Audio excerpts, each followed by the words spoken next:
Sure, I can assist you with writing a tutorial on game development using Android Studio, specifically for the Flying Fish game. Here's a step-by-step guide to get started. Create a new Android Studio project and name it Flying Fish Game. Choose the Empty Activity template. Download the fish image and background image that you want to use for the game.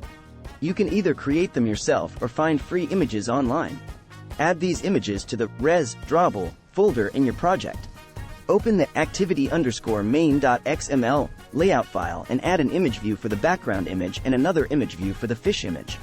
Set the background image as the background of the layout and set the fish image to be positioned at the center of the screen.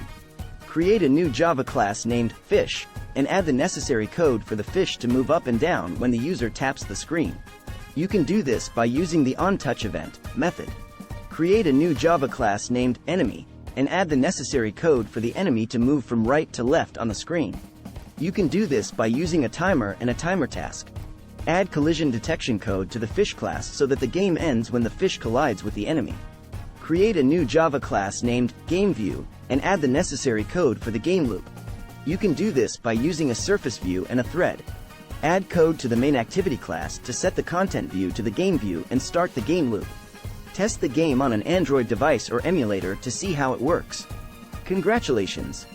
You have successfully created your first Android Studio game using the Flying Fish game as an example. From here, you can add more features to the game, such as increasing the speed of the enemy over time, adding power-ups for the fish to collect, or adding a score system.